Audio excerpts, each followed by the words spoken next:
Have you ever been watching a German cooking show and felt, completely lost? Or maybe you just want to sound a little more like a pro in your own kitchen. Well, you're in luck, because today we're going to unlock the German culinary lexicon. We are going to follow the entire journey of a meal, right from that first thought of, what's for dinner, all the way to the final clean dish. So, are you ready? Because by the end of this, you'll have all the words you need to narrate your own cooking adventures all in German. All right, let's fire up the stove.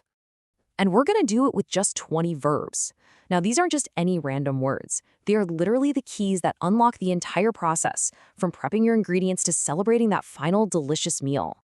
So yeah, forget those boring old vocabulary lists. I want you to think of this as your practical, hands-on toolkit. These are the verbs that really bring a recipe to life and, more importantly, bring a delicious meal to the table. Okay, so every great meal starts with a choice, right? It's that moment you ask yourself, what are we actually eating tonight? And then, of course, the big follow-up question, are we the ones doing the cooking? Let's be real, sometimes the answer is to just let someone else handle the cooking. And the verb for that is bestellen. It sounds like bestellen. So whether you're in a restaurant or just scrolling through a delivery app, you are using bestellen. But for our little culinary journey today, we're staying in. And that brings us to the very first active stage of cooking. Any chef will tell you that a great dish starts long before you even turn the heat on. It is all about the prep work. This brings us to a fantastic verb, vorbereiten, which means to prepare. It's kind of like the master verb for everything you do before the real cooking begins. So washing your vegetables, measuring out your spices, getting your workspace organized, it's all part of preparing dinner, or as you'd say, das Abendessen, vorbereiten. And here is where German gets beautifully specific. You've got schneiden, that's S-H-N-Y-D, which is your general all-purpose verb for to cut. But let's say you want those perfect little cubes of onion or tomato. For that, you'll use würfeln, that's V-U-R-F-E-L-N, which means to dice. It's that kind of precision that just makes the language so cool. Okay, so with our ingredients all prepped and diced, it's time to mischen, that's M-I-S-H-N, which means to mix. And this is a super important step, right? Whether you're just tossing a simple salad or you're carefully combining wet and dry ingredients for a delicate cake batter. Of course, no dish is complete without seasoning. The general verb for this is würzen. But, and here's another great example of that German precision, if you are only adding salt, you use the specific verb salzen. Yep, salzen. All right, our ingredients are prepped, they're seasoned. Now it is time to bring the heat. Whether it's the stove or the oven, this is where the magic really happens, where the transformation begins. Now, how you cook is really crucial in German. For boiling or simmering something in a pot, you use kochen, K-O-C-H-N. If you're using the oven, like for bread or a cake, it's backen, B-A-K-E-N. And for frying something in a pan or roasting, it's braten, B-R-A-T-N. So you see, you wouldn't kochen a chicken, you would braten it. It's a key difference. So as your sauce is simmering away and thickening up, you're going to need to umrühren. That's O-M-R-U-R-E-N, which means to stir.